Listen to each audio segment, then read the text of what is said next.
tentang hukum tata negara, kita juga belajar tentang perkembangan konstitusi. Ya. Bagaimana konstitusi di era pemerintahan jajahan Belanda dulu. Mau tidak mau kita pelajari karena ini menyangkut nanti efek ke depan, efek hukumnya. Ya, efek hukum, penggolongan warga negara, kemudian juga penggolongan katakanlah properti, hak tanah dan segala macam. Dan kewilayahan. Ya, pembagian wilayah itu diatur dalam konstitusi Hindia Belanda. Yes, India state misalnya. Ya kan? Dan ini berkaitan juga dengan lingkungan hukum, terutama lingkungan hukum adat.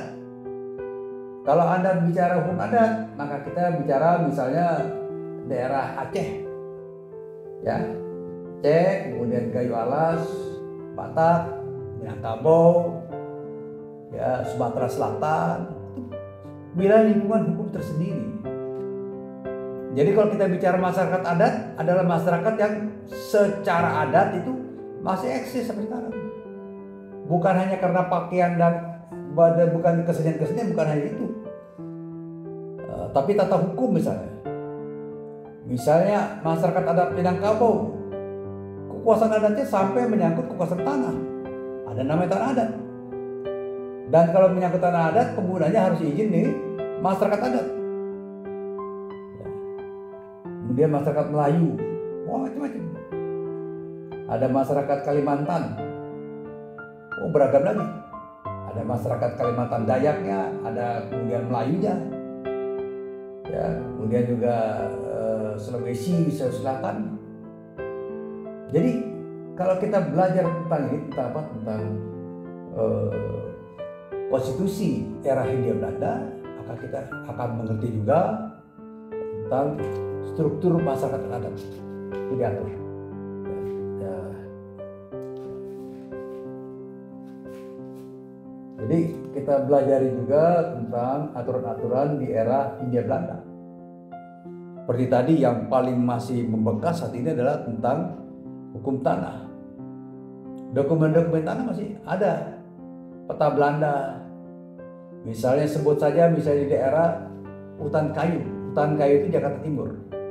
Ya dekat 8 Golf. Itu surat-surat tanah masih ada agendam.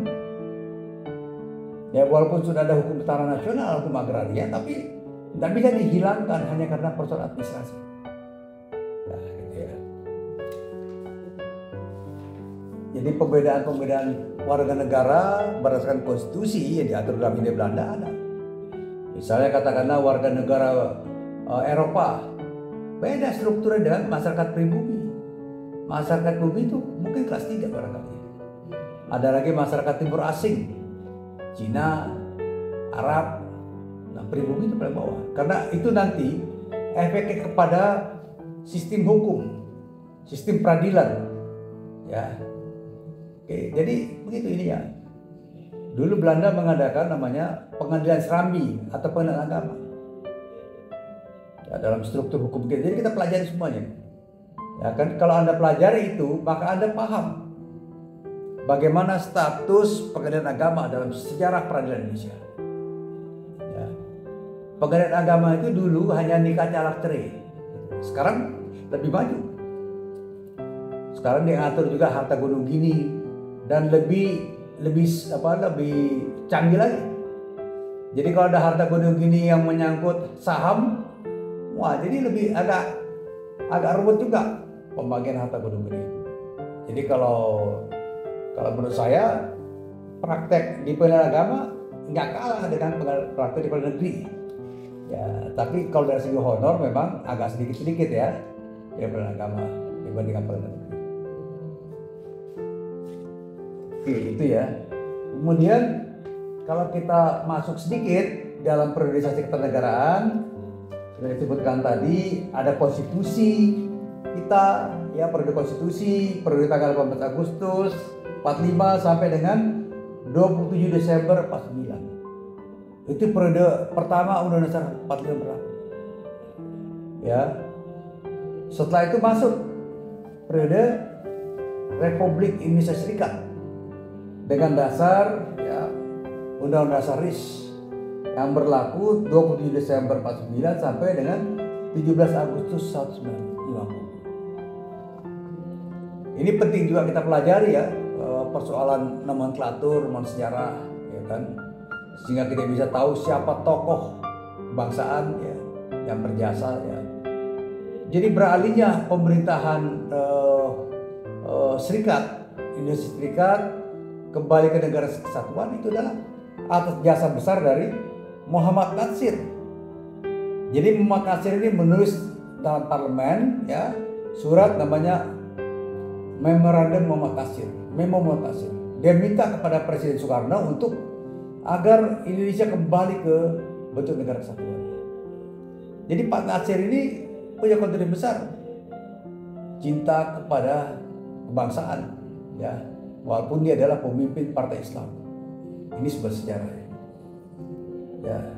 Kemudian periode kedua ini tidak bertahan lama, seperti tadi kembali ke masuk periode ketiga 17 Agustus 50 sampai 5 Juli 59. Ini periode Undang-Undang Dasar Sementara tahun 50. Ya. Ini beragam nih. Kita lihat kabinet parlementer jatuh bangun dan segala macam. Ya, beragam sekali. Persoalannya kemudian tidak bisa menyelesaikan pembuatan Undang-Undang Dasar baru sehingga Bung Karno mengeluarkan dekret ya supaya negara dapat aman, stabil lagi, dan kemudian berlaku Konstitusi 45, Undang-Undang 45 periode kedua 17 Agustus 50 sampai 5 Juli 59 sampai dengan 19 Oktober 99. Ya, periode di mana dimulai amandemen dasar 45. Ya. Sampai dengan sekarang amandemen keempat.